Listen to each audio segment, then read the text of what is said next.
This is the Plant Yourself podcast. I'm Howard Jacobson of plantyourself.com and the Big Change Program with Josh Lajani. This podcast is part of my mission to help you live a terrific and transformational life.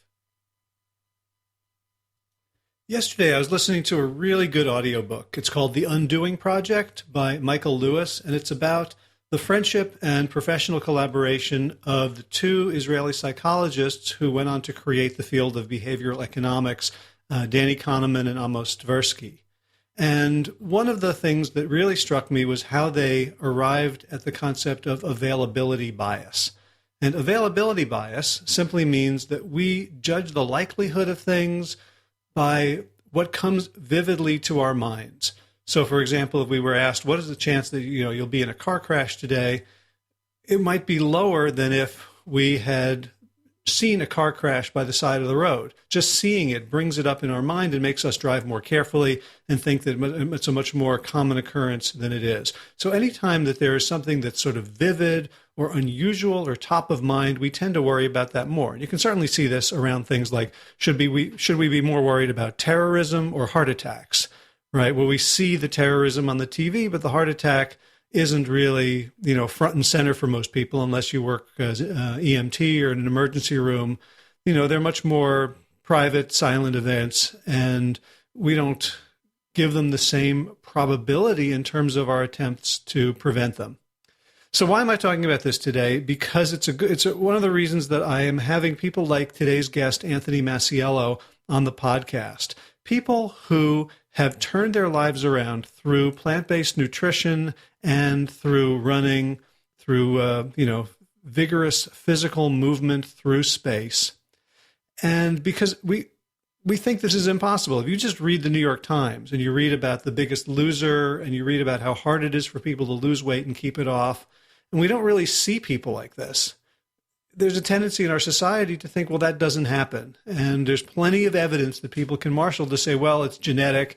And once you're, proven to be obese or prone to overweight, it's almost impossible. There's not enough hours in the day to exercise as much as you need to do. So you just have to deal with it. And of course, we know that that's simply untrue, that they're simply using very blunt tools.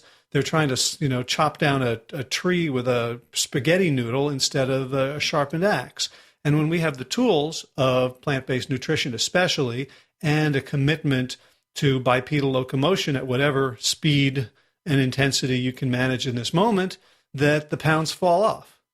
And so part of my mission in this podcast is to show you so many stories of people who are crushing the availability bias in their own families, their own communities, their own workplaces, where they're by being such vivid examples of what's possible that the public at large begins to shift and it's thinking about, well, how likely it is that I could take off 100 pounds, 200 pounds and keep it off when there's almost no vivid examples of this in my life. Well, the people that I'm talking to and featuring on this podcast are those vivid examples. And so I'd love for this podcast to just kind of be this compendium of these vivid examples, much like Jason Cohen's Big Change, the film, is going to do when it comes out, hopefully in the coming year.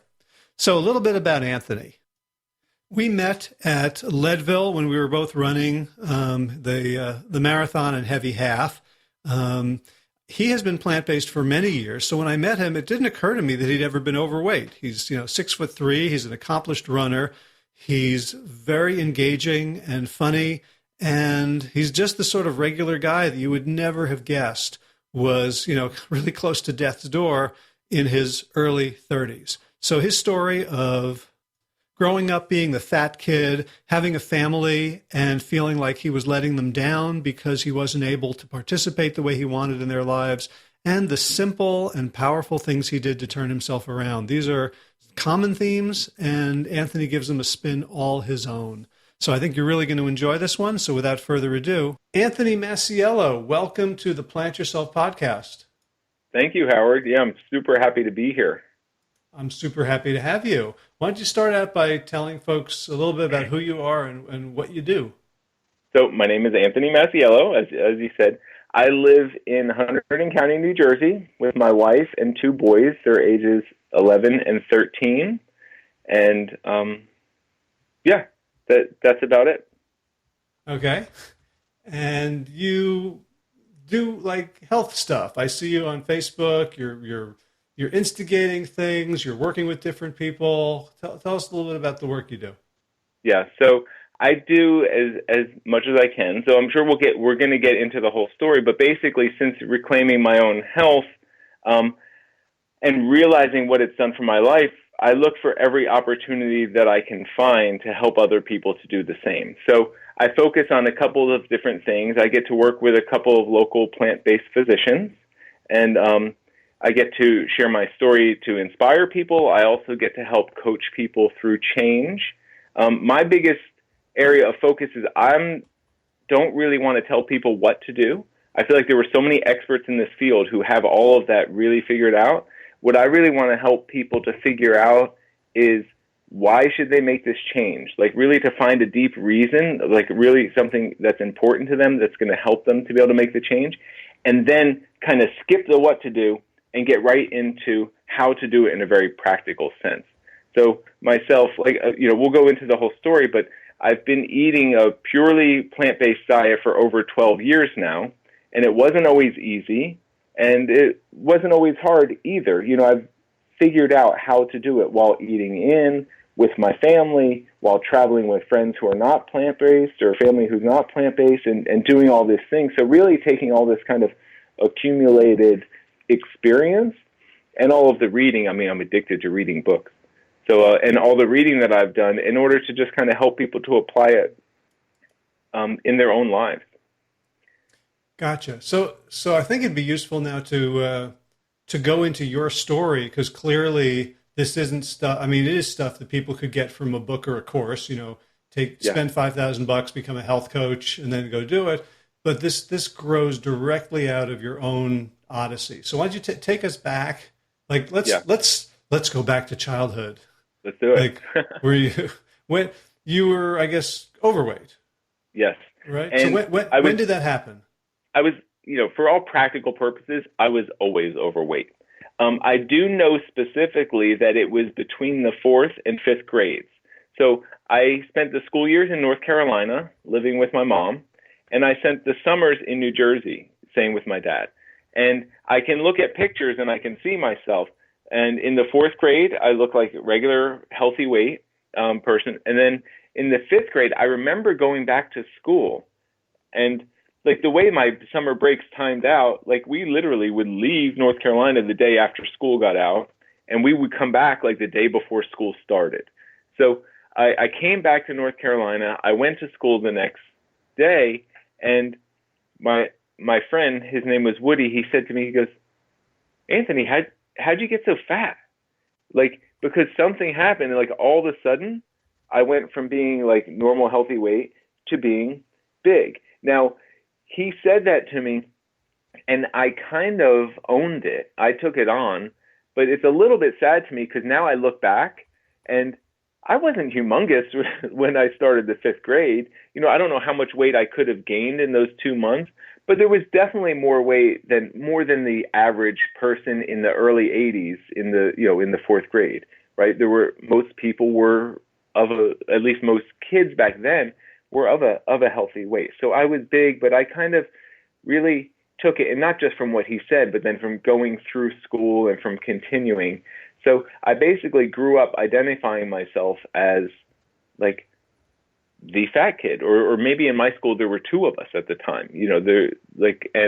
And it became almost like a self-conscious way of viewing myself through growing up, and that really drove a lot of what I guess it drove a lot about what I thought of myself, and it also drove my actions and the way I handle myself in different kind of social situations. I wasn't the one with the confidence who would go out and try to, if I was roller skating at the time, because that's what else I was doing in the early 80s, like I wouldn't be the one to go out and just ask any girl to go kind of do a couple skate with me around the rink, because I had this kind of self-consciousness about me.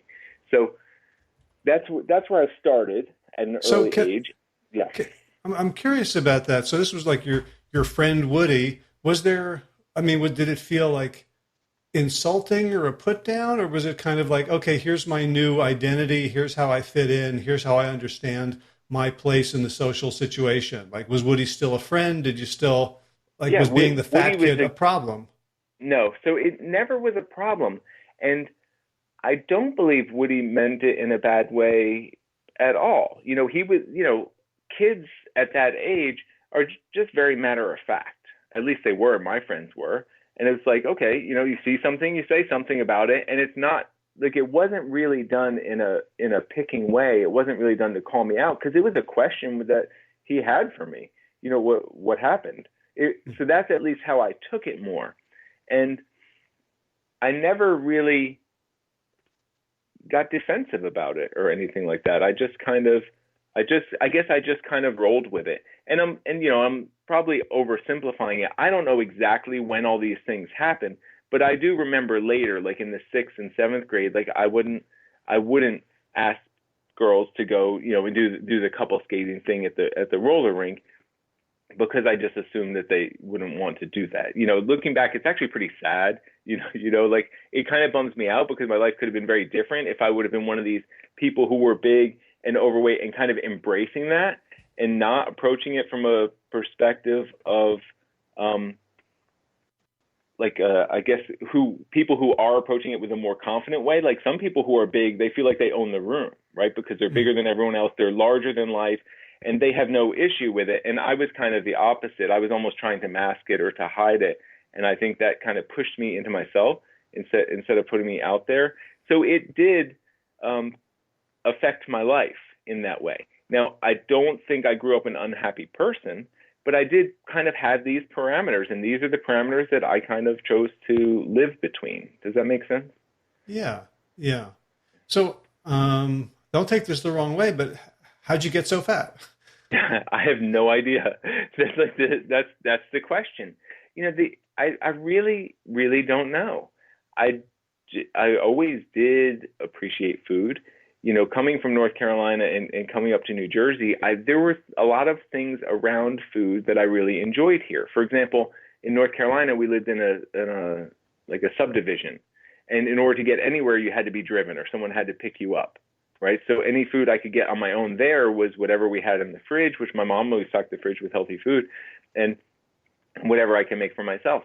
In New Jersey now, my dad lived in town, and I could walk to, like, it's New Jersey. I could walk to 4 or 5 pizzerias. Like even at that, So what town is this? This is Clinton, New Jersey. It's a 1 Okay. square mile town. It's very rural. I know you and I have talked about it, but for anyone listening, it's small, but in a 1 square mile town in New Jersey, you've got at least 3 or 4 pizza places.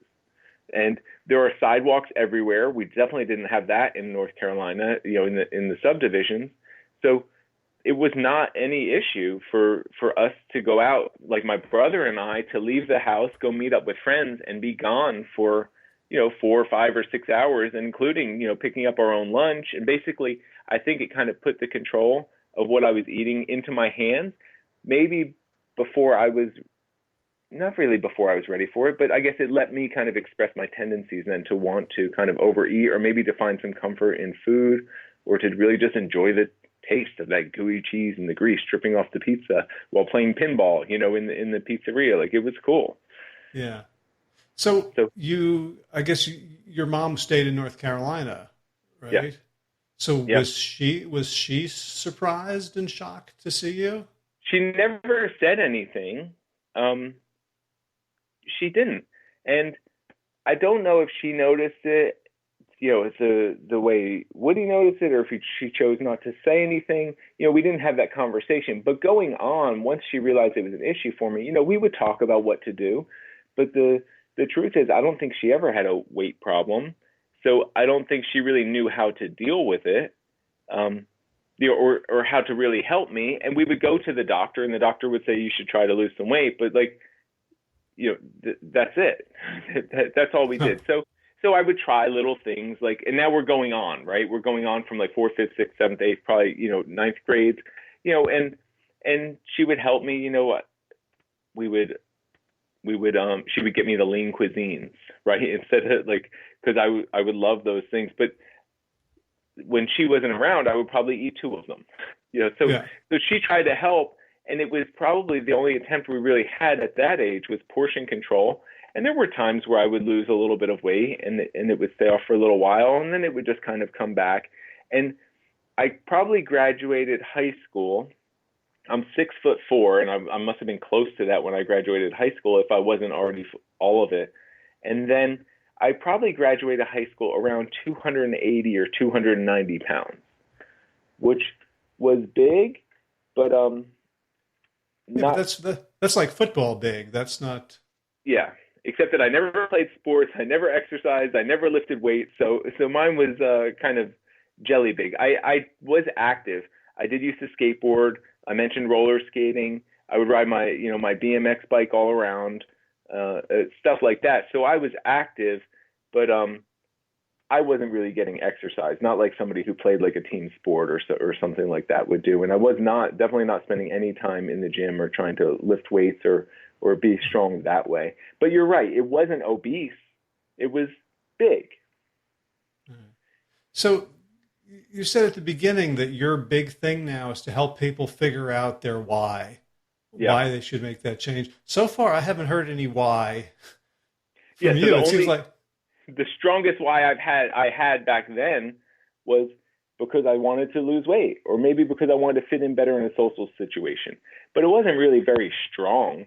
Like, I had a lot of friends and I fit in well in my social situations. People were used to me. It was, I had a nice group of friends, close group of yeah, friends. I met you in person. You're very gregarious. So I'm imagining Thank you you. didn't sort of invent that persona in the last 12 years. So it sounds like there was a cost, a little bit of a sort of social cost, but you seemed like well adjusted, happy, active in your way. So like, what happened Yeah. after So that? so then after that, so then when I graduated from high school in North Carolina, then I moved up and I stayed with my dad. And then I was going to school locally here in New Jersey. Then and then I decided now we're going into the 90s.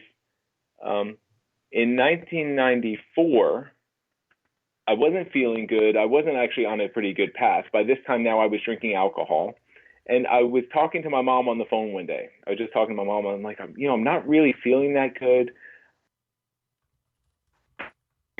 Wait again.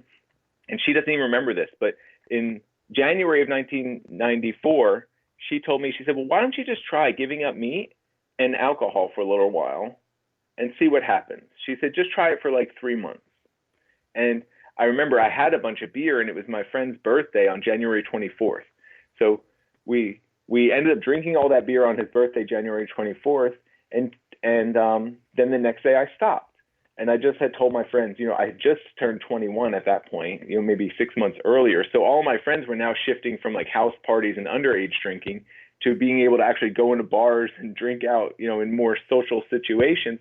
But I still hung out with everyone, but I just didn't drink. And the plan was I was going to do this for 3 or 4 months.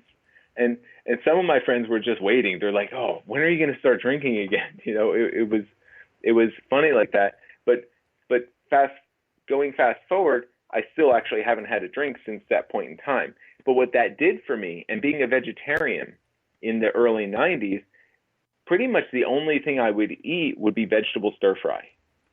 And I actually lost a lot of weight. I was probably over 300 pounds, maybe closer to like 325 or so when I started that. And then I lost weight pretty quickly because a vegetarian in the early 90s who wasn't in some big city or some progressive area, like I really didn't have any choice on how to eat out. I just had to take care of myself and eat at home. So I was eating salads and I was eating stir fries, still with oil and things like that. I didn't know everything. But I lost some weight, and I probably got back down to that 280 or so. And actually that felt really good for me.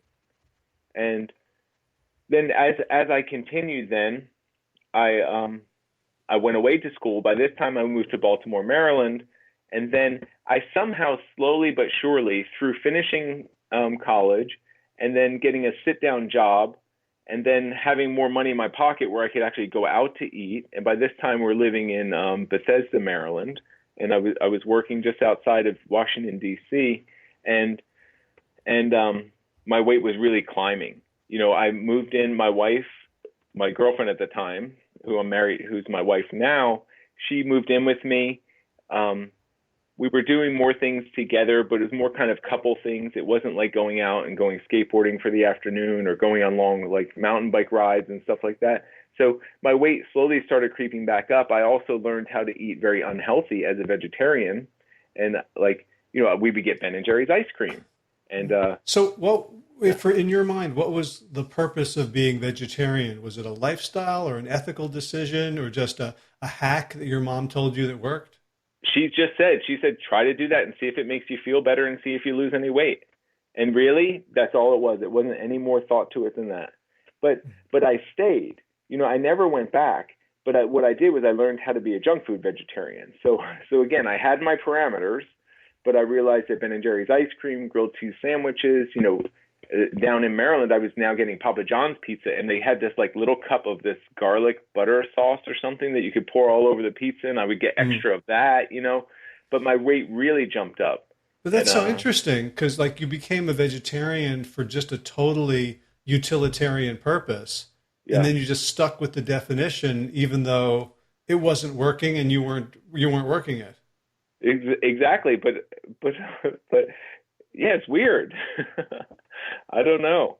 I do a lot of reflecting and I do a lot of trying to figure out how my path worked out.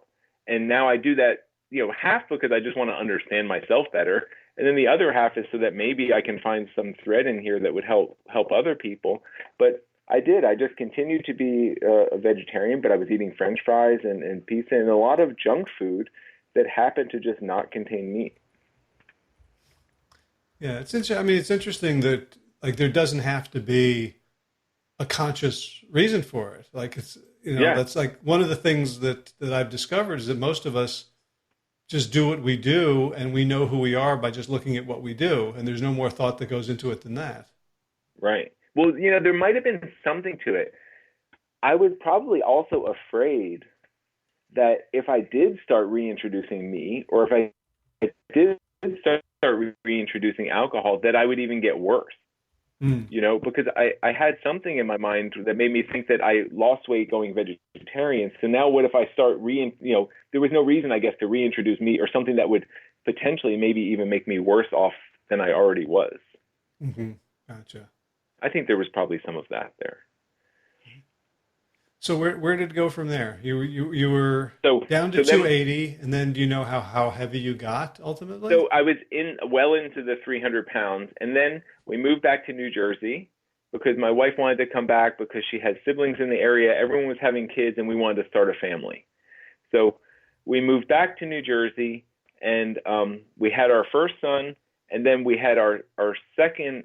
She was pregnant with our second son, and this was my kind of catalyst for change or whatever. And then I applied for a life insurance policy. So when she was pregnant with my first son, I applied for like a 20-year term life insurance policy, and I got it, but I was in kind of a high risk category. I forget what it was called, which just basically meant I had to pay about 5 times as much per month as my wife did for the same amount of coverage. Wow. And so that was a bummer, but again, that wasn't like really a red flag. I'm like, oh, well, we just have to, spend more money. But then when I went pregnant with the second son and I went to get more insurance, I actually got the letter back that said I was denied. And I went to school for computer science and I worked with kind of data informatics, and I know that how an insurance company decides who's insurable and who's not. They basically punch in all the parameters that they collect from my health records, and this computer tells them if this person is worth insuring or not. Or in my mind at that time, when I'm reading this letter, what the computer is really saying is this person going to live for 20 years or not? And to hear that the computer came back and said no, that was a shock to me. I wasn't expecting to get into any, low premium category, but I wasn't expecting to, at age 33, to be told that I wasn't going to make it to 53, or that I wasn't going to see my unborn child's 20th birthday, or see them get much beyond high school. Like that was really scary. And at that point, did you know your numbers beyond weight, whether, cholesterol or blood Yeah. pressure? So it was a little bit of everything at that point. So by that point, I was 360 pounds. That's the easy one.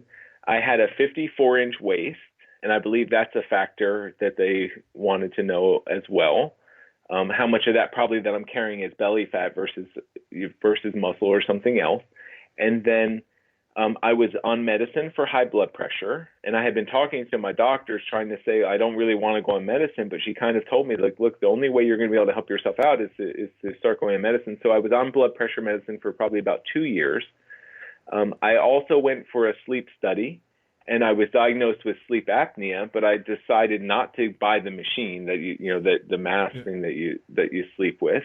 I think both of those were red flags. The fact that I had sleep apnea and the fact that I did not buy go for the machine.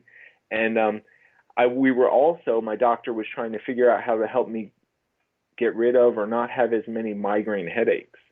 I would get these migraine headaches, the kind that would just kind of stop my day, and all I could really do would be to go lay in a dark room.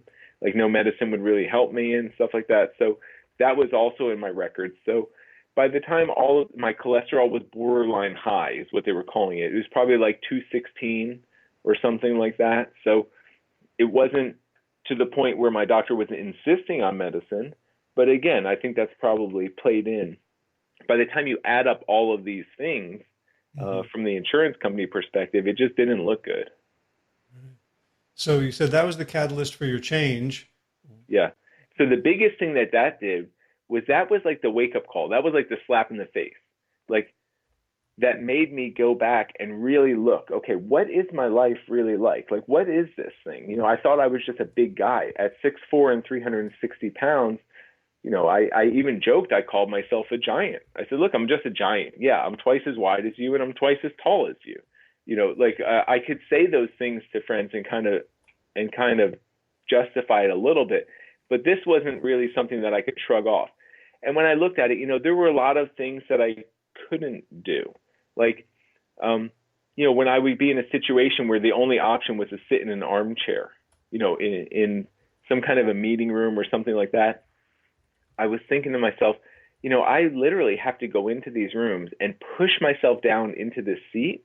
And I sit there like in pain, not excruciating pain, but in pain and uncomfortable until I can basically wedge myself out and leave the room.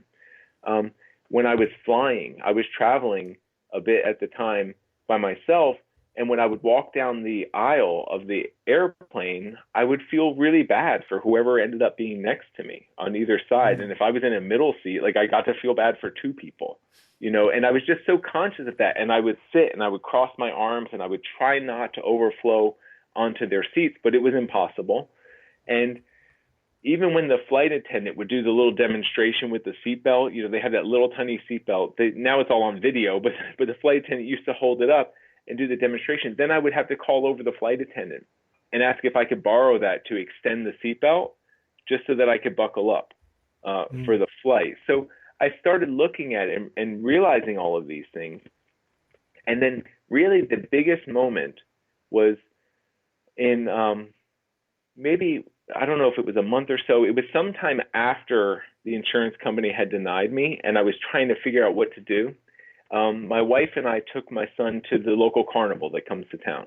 And, they have just these little rides that kind of fold up off the back of these trucks or that they lay out in the parking lot of a church in this case.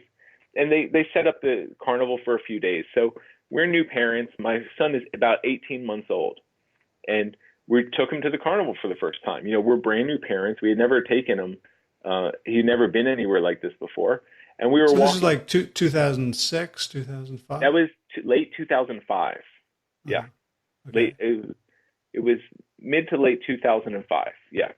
And we're walking around and he sees the train ride, and he thinks it's Thomas because we used to watch Thomas the Train on TV and he had the little wooden Thomas the Train toys with the battery. And like he was kind of a little bit into the trains and he sees the train ride.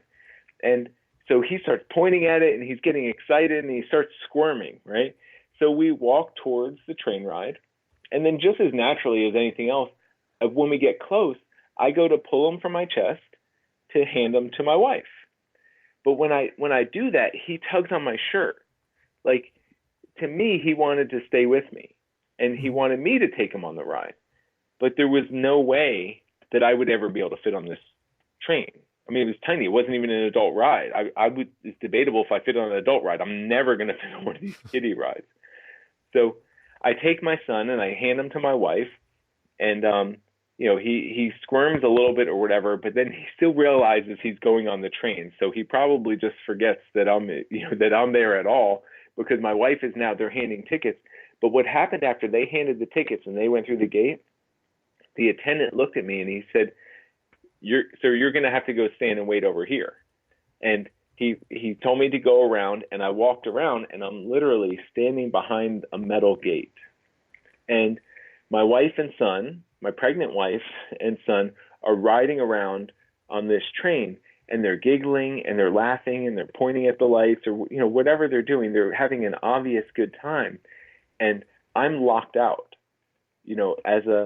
As a new father, I'm like an observer. I'm not even being able to participate in this activity that's bringing him so much joy. And I'm standing behind this gate, and I'm thinking to myself, and I'm going, is this really the kind of father that I'm going to be? Like, is this what my future is going to look like? And then on top of that, is this the kind of husband that I am? Is this what parenthood is going to be like for me and my wife? It's only going to get more involved from here. And the kid's 18 months old. He almost doesn't care what he does. But what happens when he's 4 and 5 and 6 and 10 or 15? Like, am I really just going to be the one that kind of waits on the side all the time? Or am I going to be able to be an active father and an active husband and part of these people's lives? And I think that was really my moment where I knew that I had to do something, and almost at any cost. So, going back to talking about the why, now I really have a purpose. I'm bringing 2 lives into this world, and I've made this lifelong commitment to this woman who I absolutely love. And I didn't feel like I was able to kind of hold up my side of those deals. So I didn't know what to do. If I knew what to do, it wouldn't have been an issue. But I said, it was getting towards the end of the year. I said, okay, I'm going to start January 2005. January of 2006. I'm going to set a New Year's resolution. And I set a New Year's resolution. I said, I'm going to lose 50 pounds in 2006. And the only step that I thought I could do to get started, the only thing I can think of, Atkins diets and things like that were very popular at the time. But I was already vegetarian. And for something like that didn't seem like it was a matchup for me. So I said, okay, no more soda, no more sweets. The soda wasn't a big deal. I didn't drink a lot of soda, but the sweets were. We wouldn't buy a lot of cookies, but if we were ever out, I would have something. We bought a lot of ice cream. I was eating that stuff. So I cut that out. And I went about 3 months, and I had no soda, I had no sweets, and I was trying to keep myself hungry all the time. I was just trying to never fill myself up. And after the 3 months, I hadn't lost a single pound. Nothing was working. And that was that was another huge blow for me. That was a bummer. I'm like, okay, this doesn't work. I have to figure this out. What am I going to do? So then I just started scouring the internet for anything that I could find that would help me to be able to lose weight. And that's when I found Joel Fuhrman's book, Eat to Live. I just found it on Amazon, and I read the concept, and it said, eat a whole bunch of fruits and vegetables and almost nothing else. And but then I read the comments that people made, and there were tons of comments, even at this time, even in very early 2006, this works, it's amazing, I feel better than ever, blah, blah, blah, my this is fixed, my that is fixed. People were putting a lot of comments on there. So I bought the book, and I read it, and I started right away. And did you know that he was your neighbor? No, I didn't know. So I bought Eat to Live, and I read the entire book, and I started making the changes, and I started losing weight.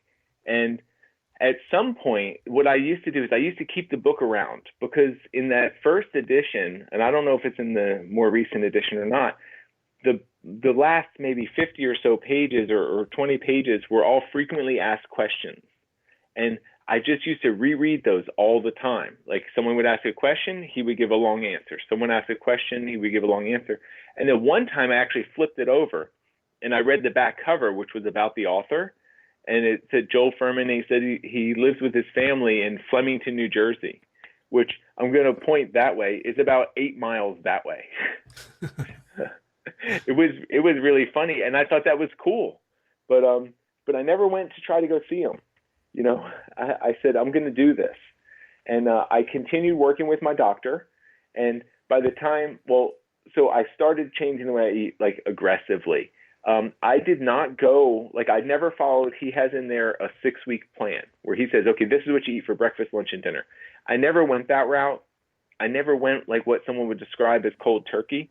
I just really got the concept that I need to eat a ton of fruits and vegetables and almost nothing else. So I started just adding a lot of fruit. Like, I wouldn't have a lunch until I had a full entree-size salad first. I typically would not even eat breakfast. I would just have coffee. But I started having, like, 4 or 5 servings of fruit for breakfast. I just started really concentrating on loading in the fruits and vegetables and just kind of letting that crowd out other stuff. And it worked quick. By the time my son was born, which was, I went back and looked at the dates, it was about 3 months after I purchased Eat to Live on Amazon, and I had lost 30 pounds in 3 months. And wow. So that's especially after your 3 months of stasis, that was pretty good proof. Yeah, that was amazing. And I didn't try to analyze it, which I typically, which sometimes I would get myself into problems. That could have been basically just waiting for the startup time. Maybe I would have started to lose weight anyway. Maybe I just needed a couple months before it started falling off. But I didn't do it. I just gave all the credit for this to what I had read in that book.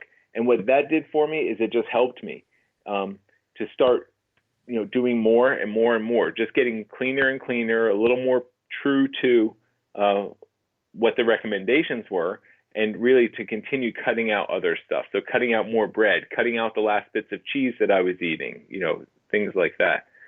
And so you the way you describe it is you made a decision and then you made it happen. Was it that easy for you? Because I know a lot of people make the decision, especially these days when there's so much available on the internet and so many groups, and then people still spend years not living up to what they know they should do. Yeah. So once I lost those first 30 pounds, it was pretty easy for me to continue, because that made me believe and understand that this was working and that this was getting me what I wanted. And after that initial drop, I lost 8 pounds a month every single month.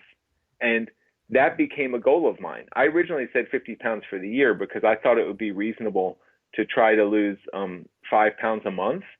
And then I gave myself 2 months kind of wiggle room. 5 pounds a month would have been 60. I said 50. I should be able to lose 5 pounds a month. But I lost that initial 30, 3 months into the year. And then I was losing 8 pounds a month. And I do remember while this was happening, if there was a month where I was a little bit light, I would just eat salads for breakfast, lunch, and dinner, for the last 3 or 4 days of the month. And then I would hit my 8 pounds. And other months I would lose the 8 pounds right in the beginning, and then maybe it would just kind of float around. But after I kind of got into that mode, I just made sure I hit 8 pounds a month every month. And it did feel easy. Like, it literally felt like the weight was just coming off. Like, it wasn't a constant effort. I knew what I had to do, and I was just doing it. And by the end of that first year, I lost 90 pounds. Wow. I lost 90 pounds. I had been going back. My doctor started saying that I needed to come and see her every 2 weeks, and she ramped me off my medication. She really wanted to help me track my progress. I feel so lucky that I didn't have one of these doctors who says, oh, you're crazy, that's never going to work. She never did that. She's like, okay, well, let's do it. This is what we need to do in order to find out this is going to work. I want to see you here.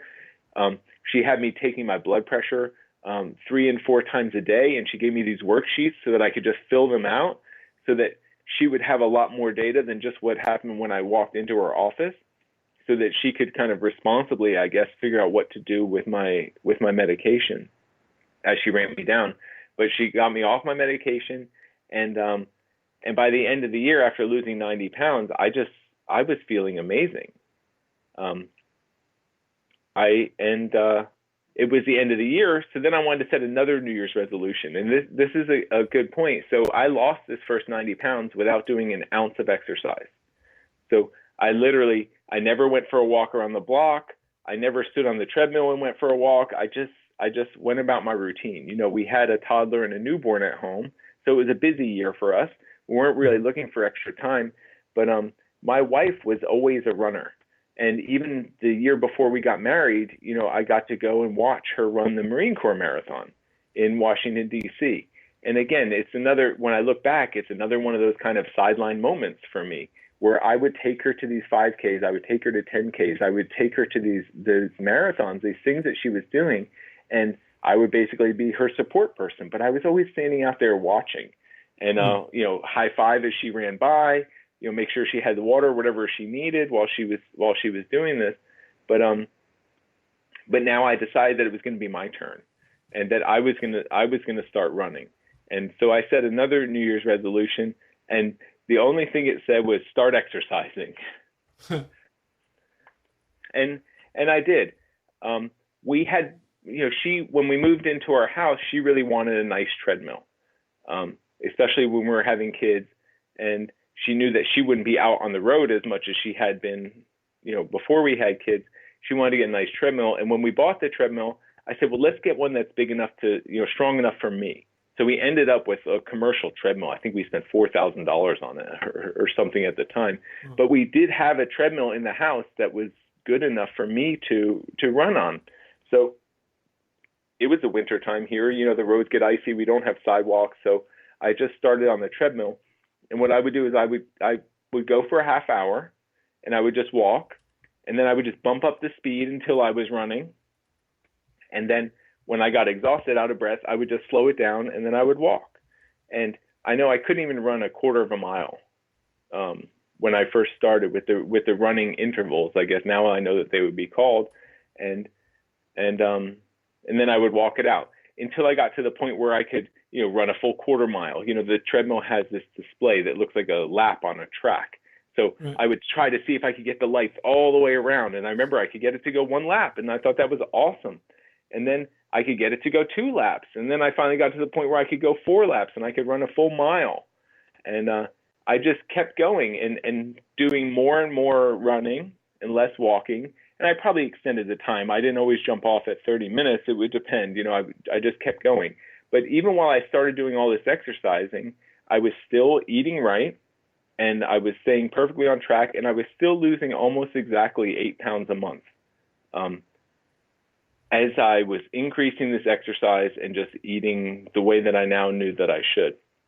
And then in March of that year, I ran my first 5K race.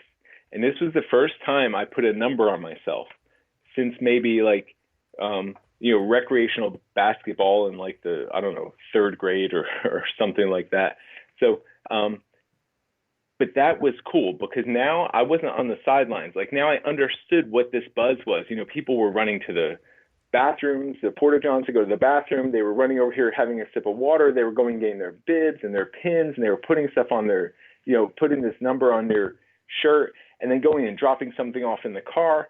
And I felt like I was part of this kind of really cool buzz and this kind of dance that was going on. And that was enough really to get me super hooked. I was like, this is pretty cool. And I'm doing it. And then I ran that first 5K race in like 27 minutes.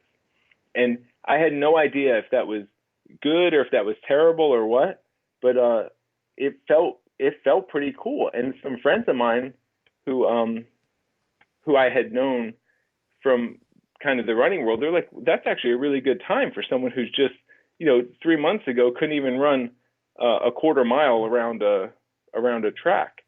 So that was another one that was just a big confidence booster for me that just did nothing for me other than just tell me that I was going to continue, that I just had to keep it going.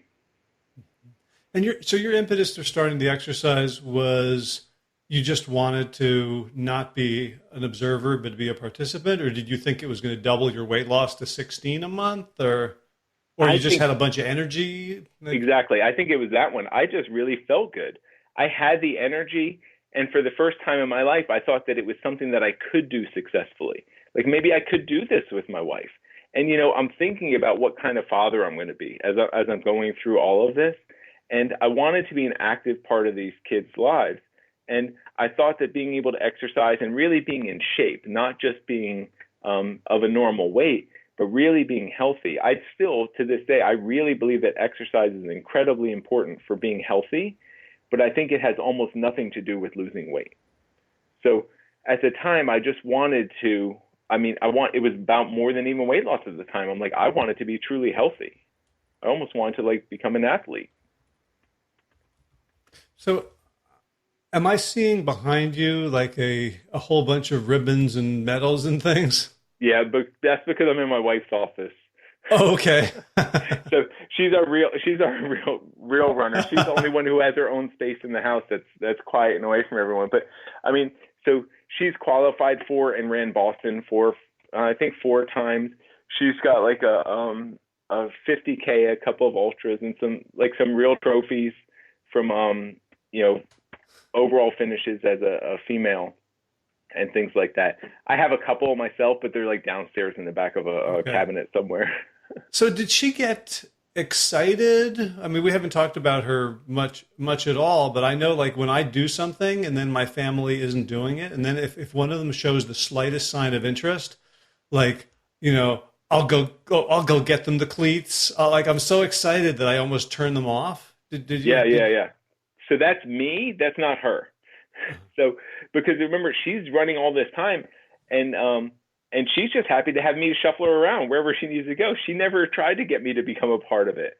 And even when I wasn't drinking, she never said, "Why don't you have a drink? Why don't you have a beer with me?" or anything like that. She was like, "Oh, you'll drive me wherever I want to go. I don't have to. I've got my own designated driver." So we've always been a little independent like that. It was never that she wanted me to do what she was doing.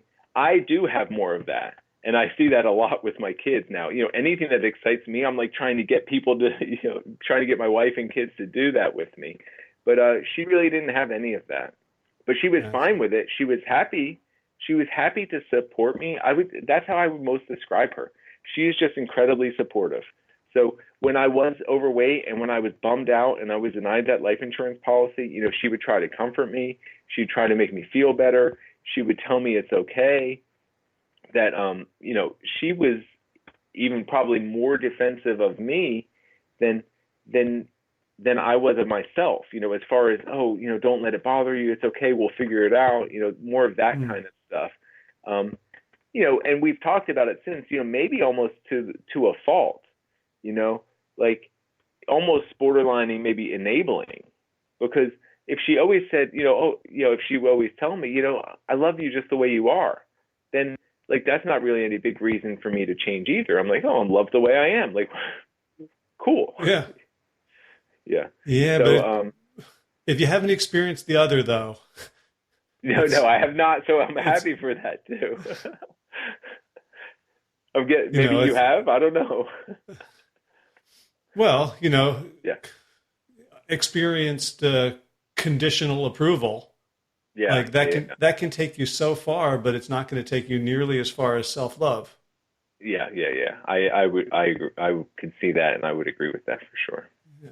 So I started running, and I'll speed through the rest, and then I would like to talk about a lot of the stuff I'm doing now. So I continued just running more, and I just kept running further, and I kept losing the weight. And by September of 2007, so 20 months, I lost a total of 160 pounds. My waist went from a size 54 to a size, depending on the pants, 36 to 34. I was completely off all my medicine. And then at that point, I ran my first half marathon, which was the Philadelphia distance run. And I ran that in an hour and 47 minutes. So just 9 months after I couldn't even do that, that one lap around that track, or that virtual track on the treadmill. And I say that not because I'm fast. The truth is I'm probably not even that fast today. Even though I've still been running steadily ever since, it goes back and forth. But I really do think that that's the power of the way I was eating. I think my body was just so functioning so well, and I think it was happy to be rid of this weight and stuff like that, that I was just able to really excel and to really perform in a way that was very impressive to me. That's great. And then what other, tell me a little bit more about your racing career. So my racing career, so I ran that half marathon, the Philadelphia distance run, and how I got into that was I asked my wife, because she's the experienced runner, I said, hey, do you think I can run a half marathon? And at the time, my longest run was maybe 10 miles. And she goes, probably. And she says, why don't you go out and see if you can run 11 or 12 miles? And if you can, then you should be fine. So I went out and I ran, I think, 11 and a half miles, and I came back and I was fine. I wasn't dragging. I maintained a very steady pace the entire time. And she goes, yeah, no problem. So I signed up that day, and then the race was the following weekend. And it's in Philadelphia, which I know that you know this, is about an hour and 15 minutes drive south of here. So I registered and I was picking up my stuff in the morning, but no one else was going with me. So not only was I not on the sidelines, but I didn't even have anyone on the sidelines for me. I drove myself down there. I found a parking garage in the city, and I went and picked up my stuff. And then I went into the corral. It was a huge race. I forget how many people were running, but they had all these corrals for the staggered start. And I just put my times in there for like maybe a 10K time or my training pace or something. And they put me in this corral. And I looked, and I was maybe in the second or third corral from the front. But then I turned around and I looked behind me, and there was like this sea of people. And I was like, what am I doing all the way up here? I was like, and I ran that race again, just like I did that 11-mile training run, very steady, very even pace for the entire race. I finished, I felt good. I went and got like a, banana or water or whatever. And then I went and found my car and I just drove myself home. And it was almost like it wasn't that like crazy of a thing to do. I'm like, yeah, I can do that. So then I ran a few other half marathons since then. I actually cut my time a little bit. There was one point where I wanted to get a little bit faster at that. I trained for the Chicago Marathon. I forget even what year, but with logistics and with the family, and I ended up not running it. But I was a little bit bummed out about that because I did all the training runs, like including like a 22 miler at like a steady 9-minute pace, which now I know would have set me up to do really well in the marathon, but I never did it. I didn't run the Chicago Marathon, but then since then I have ran the New York Marathon once, and during my whole training, my plan from day one was it's one and done. I never planned to get addicted to marathoning, mostly because I just have so much that I love to do. I do love to skateboard. I race off-road motorcycles. I love spending time with my kids and anything I can do. Like I would rather go run. They were even younger at the time that I was training for the marathon. I ran New York City in 2015, but I would rather go out and run 11-minute miles with them than go do a training run for myself. At a pace, to set myself up to do well at a marathon. So it just was my priorities. But I did think that I did want to do one. My wife said that she was going to put in for the lottery. So I just told her, I said, put me in too. And it turns out I got in and she didn't. So I was committed enough and I ran that, and it was an amazing experience. Like it was great. I did not hit my time. I was trying to go for 4 hours, and I think I finished in 4:17. That was one race I did kind of fall apart, and I realized that marathoning is not the same. There's everything comes into play. What you've eaten for the past 3 days, how well your morning was, what time you woke up, how you sleep. Like it's really an achievement. I give everyone a ton of credit who goes out and does well at these marathons. You don't drive yourself home after a marathon. No, you don't. And just like so your nutrition in the morning, whatever you're eating to fuel up in the morning, and then what you're eating while you're racing and how you're drinking, like it's just a whole different game. You can't, like, I feel like I can go run a half marathon with just, a few cups of water and I'm just fine. But the marathon does not work like that. Like it gets a lot of respect from me. So I did that. And then, as the biggest race that I've done since then was the Leadville last year, which was a trail race, which I did the heavy half, which was a little under 16 miles, I think, but it was at huge elevation, and I really think that I could get into trail running, because what I liked the most about it is that there were a lot of parts where, just quite frankly, I couldn't run.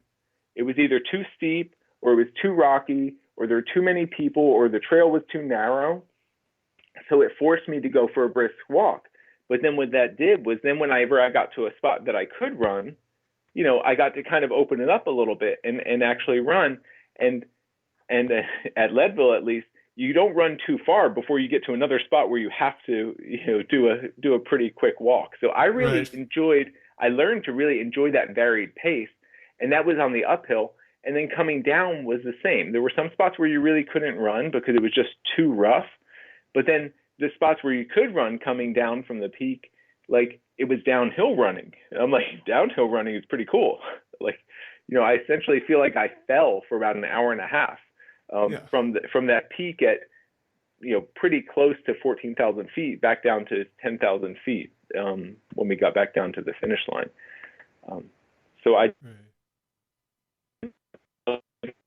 My racing that I do for myself is I just will do races with the family if we go out and do it. My son did just tell me that he wants to do the Leadville Heavy Half next year, and I would love to train for that and do that with him. But other than that, I don't really have any what I would kind of call my races, on the schedule, like things that I'm just working for and training towards. Okay, so we have a few minutes left. I want to make sure we get to what you're up to now. I think we can see sort of how your story plays into the way you approach helping people. It's just, what do you want to talk about? I know you do so much stuff. You do kind of marketing, the lifestyle, and coaching people. What would you like to get into? Yeah, so I guess one of my favorite things I'm doing now is this. I'm writing these articles, and then I'm having discussions with Dr. Lori Marbus on mindset, because I think so much of this change, and I've learned so much, is what happens in our own heads. It's the things that we tell ourselves, our self-talk. It's finding these really strong whys so that even if it's not easy, we can still push ourselves through to do what we know is right. So it's really kind of I don't know if it's human behavior or behavior change or lifestyle change or what we would call it. But I feel like that's such an important piece. And I feel like it's not a piece that everyone is really, at least publicly, working on very much. We learn a ton about the science of why we eat this way. And it's fascinating to me. I read all of those books, and they're incredibly interesting. And what they do for me personally, the most valuable thing they do for me is they let me know that I'm confident in my decisions and what I've chose to do. But they don't necessarily help me to make a change. So I do some small classes here, like some 10-week sessions locally.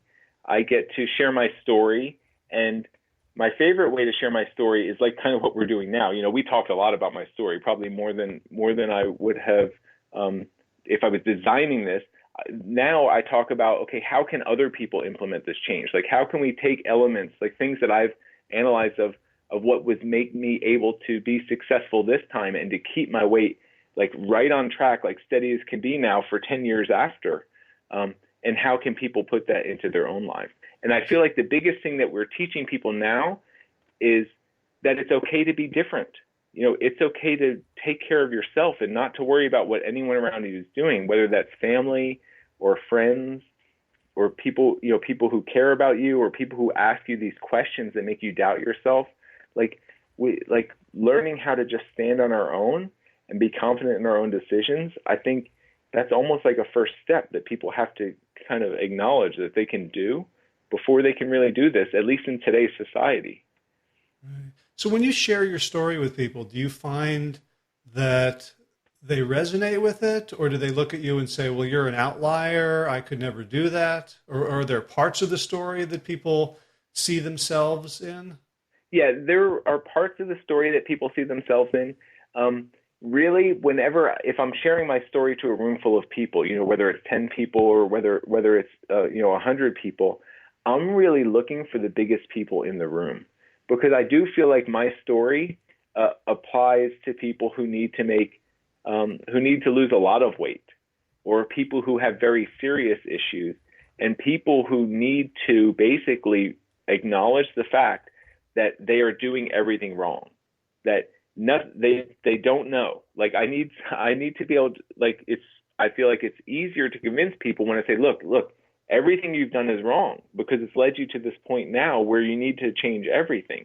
So let's just erase everything that you think you know. Let's retrain yourself, retrain your brain, and let's say, okay, this is what you have to do, and then you're going to come out on the other side. I do find it difficult for myself, to help someone who needs to lose, 20 or 30 or something pounds, because I don't feel like it's the same kind of task. And I feel like that's a little bit unfortunate. Now, some people can still do it and grasp onto it, but somebody who needs to lose 20 pounds is a little hesitant to say you need to change everything that you're doing in your life. Right. So when you work with folks who are 100 more pounds overweight, sort of your level Yeah. of need, do you find that they have a big why that they just need to spend time sort of excavating and cultivating, or does your big why kind of sort of trigger in them? Yeah, I think everyone need to find it. The thing is we can make our situations seem as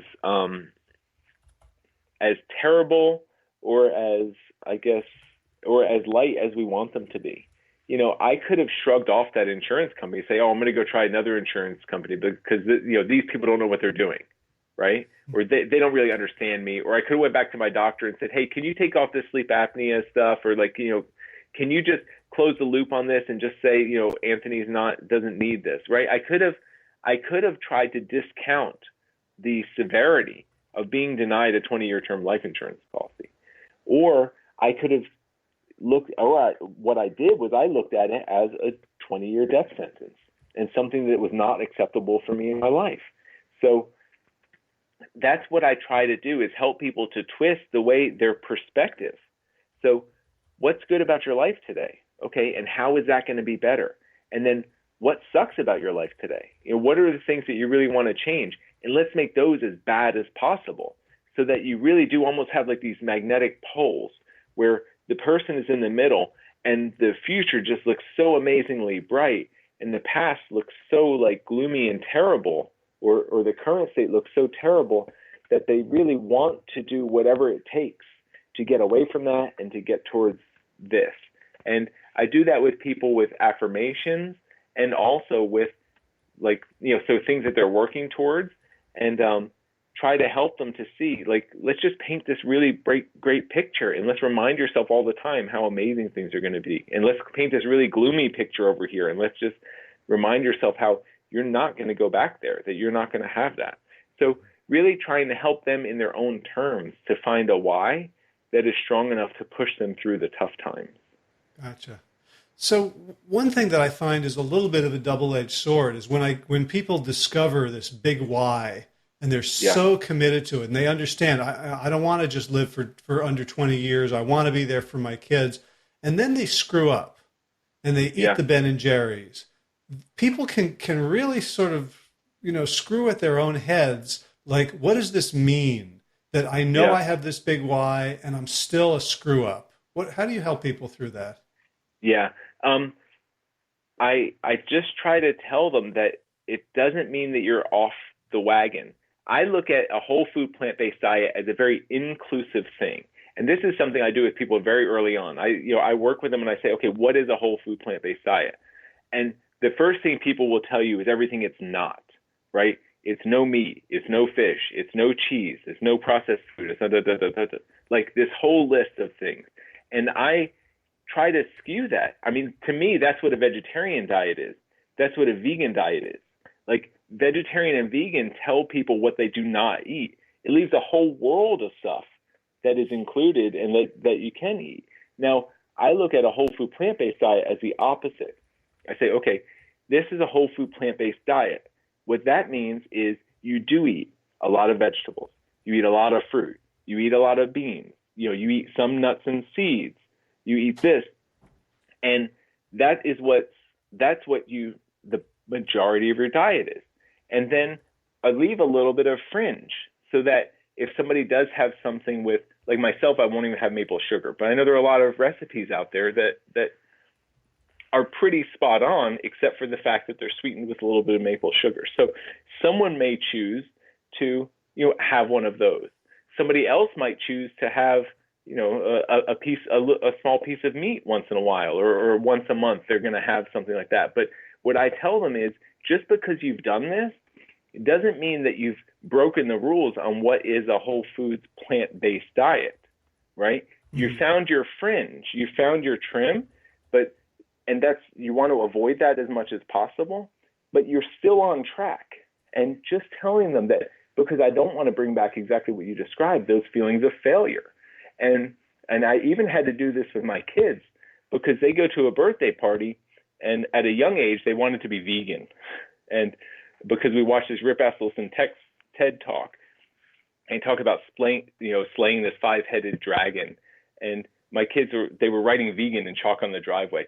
And then they went to camp and they served pancakes, and they didn't know how to ask if there was anything that was not vegan in the pancakes. They didn't know just to ask for, they don't know what's in pancakes. So they didn't know if they should ask if there was milk or if there was eggs in there or something. So it actually created stress for them.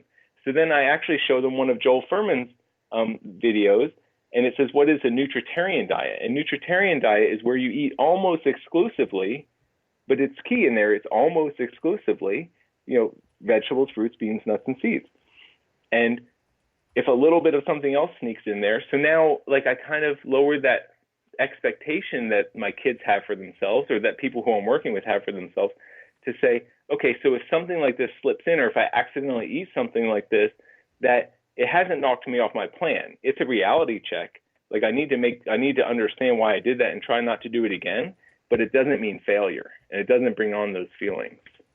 Yeah, and that requires more self-awareness and honesty, right? If you're just on the plan and you know exactly what the plan is, that kind of like, okay, I'm on Furman's plan or I'm on Esselstyn's plan. But if you're on your own plan, you kind of have to raise your game and be real with yourself. Like, oh yeah, I can have meat so often, and it turns into, moderation means once a day or something like that. Right. And you're off the plan. And that's the one thing I have. I mean, I love almost everything about Joel Fuhrman because of his evidence-based approach, and I really do think he has the science right. But in terms of where he would say he would allow someone to have 10% of their calories from meat, for example, in a given day or a dish or something like that, no one in this world can realistically conceptualize what that is. I mean, if a pound of salad is 100 calories or even a little bit less than 100 calories, that means that we can have 10 calories from meat. And I don't know how big that piece of meat is, but I would guess it's probably not much more than the size of a quarter or something like that, right? It's so minuscule, yet people will think that means that they can have a hamburger as long as they have a big salad with it. And like, it couldn't be further from the truth. And those people it's almost sad for me to see those people, because what they're doing is they're putting in so much effort, and they're not changing enough to actually get any results. So those are the people who are going to go back and say, oh, whole food plant-based diet doesn't work, or, not even if they're eating, meat, but even if they're having too much bread, or if they're, whatever it is, if they're kind of on those fringe lines, people, they think that they've made enough change, but maybe they're having too much oil. They're allowing too much oil to sneak in. They're allowing too much bread or white flour or something. And they're not getting the results like I was getting or that they should be getting for themselves, yet they've made a major life change. And those are the people who, if I don't help them or I don't correct them and get them on course, then those are the ones who are going to fall off. Yeah, I guess that's how I approach it and try to deal with those feelings of failure. I try to just stress the fact that this is inclusive. We're focused on what you do eat. We're not focused on setting these hard rules about what you don't eat. Gotcha. So for folks who want to find out more about what you do you work with people like locally or virtually? Is this like a career thing for you? Or? So I would love for it to become one day. Right now it's a passion project. So I am I have done some local sessions here in New Jersey, and I've been working with Ron Weiss of Ethos Health, and his website is My Ethos Health. So I've been coaching a number of his patients and his clients who sign up to do more. I mean, I don't do any of the medical stuff. He takes care of all the medical, but I help with the lifestyle portions of that. And then I am starting to just do more on my own. So I have independently. So I have a website. It's called Veggies for Dinner. What it really is today is just a blog with recipes that are very compliant, 99 or so % compliant, even recipes that have had sweeteners and things like that. We've modified them and tweaked them to say anything on here is going to keep you on track. So that's what that's about. Gotcha. Now. But it's a place for people to make sure people can hear. That's veggiesfordinner.com. Correct. Yes. Okay. And I'll put a link in the show notes. Okay.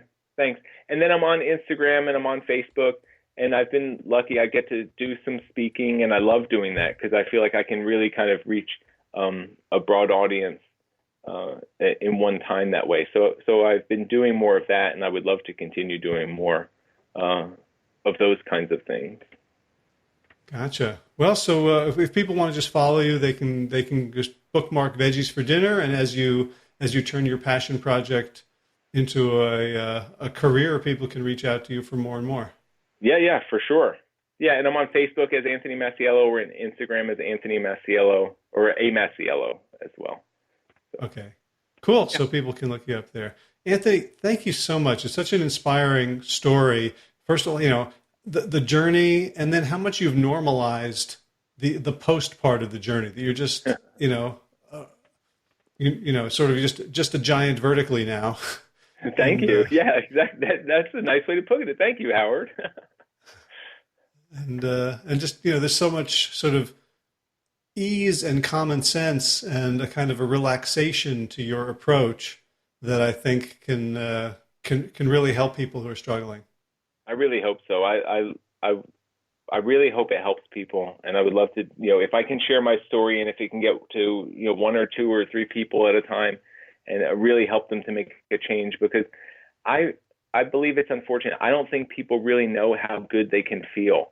And that's the thing that I love about meeting people like yourself who are already plant-based. I mean, when we get together, you and I knew each other just, in passing on the internet. And then when I meet you and we have conversations in Leadville, I feel like everyone's on this different wavelength, and it's so amazing to be around people who are taking control of their lives and have really doing this and living this. And I do believe that if more people experience that for themselves, that basically everyone will just be a little bit happier than they are now. So I hope it helps. Yep. Well, the door's open, and we'll keep holding it open for people. Exactly. Oh, that's nice. Yeah, that's a good way to put it. Excellent. Anthony, thank you so much for taking the time, and be well. Thank you, Howard. You too. If you enjoyed this episode of the Plant Yourself podcast, please subscribe and leave a review on iTunes so that we can get the word out. For more information about the Big Change Program led by me and Josh Lajani, visit bigchangeprogram.com, and be sure to check out the show notes for today's episode at plantyourself.com/240. If you're new to the show, you can catch up on 239 archived episodes over at plantyourself.com. And if you get the podcast, but not my weekly-ish email newsletter, The Big Change Bulldog, you can also get that at plantyourself.com. In addition to that iTunes review, you can also support the show by sharing episodes on social media and by becoming a patron by pledging a monthly amount through patreon.com to help defray my costs and to make it possible for me to spend more time to get higher quality interviews out through more research, through more preparation, through better equipment, through being able to market and grow the show so that I'm interesting to more and more people who look at statistics, who look at how many people download and listen to the show before deciding whether to take the time. So if you'd like to be part of this happy family and, of course, get your name mentioned or mangled at the end of every episode, you can go to patreon.com, search for Plant Yourself, and even $1 a month gives you access to all of my healthy habit huddles. So that's just a teeny little incentive/bribe to get you to support the show and to be part of the team. In garden news, we had a surprise frost last night. I haven't taken a look to see what the damage is. The kale looked good. I'm not sure if anything else did particularly well. And in running news, I've decided to make 8:30 or 8:45 miles my new easy normal instead of in the 9s, depending on the elevation of the terrain. So I'm starting to push myself again, and I think I am going to do the Baton Rouge, Louisiana Marathon on January, I think it's the 14th, 2018. Not definite, but if you're thinking of signing up, drop me a line, and we will say hello and maybe even run together. Quick shout out to my friend and mentor, Glenn Murphy, who is my martial arts instructor, Sistema, a Russian form. And Glenn has launched his own podcast called Sistema for Life. Sistema is spelled like system, S-Y-S-T-E-M, with an A at the end. Sistema for Life is the podcast. And he alternates between interviews with great Sistema teachers and practitioners and general musings. And for me, it's been one of the most valuable inputs in my life. And so I love sharing it with other people. And this week, Glenn released an episode in which he and I discuss the practice of pouring a 5-gallon bucket of freezing cold water over our heads and bodies every single morning. And yeah, it's as good as it sounds. And believe me, I wouldn't be doing it if I didn't find tremendous value, both physically, psychologically, and even spiritually in the practice. So if you want to go check that out, Sistema for Life, you can find it anywhere you get your podcasts. So it's the episode that was published today, November 17th, 2018. And give it a listen. I think you'll really like it.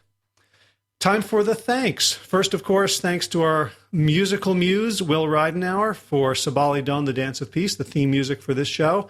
And, of course, thanks to all you Plant Yourself podcast patrons.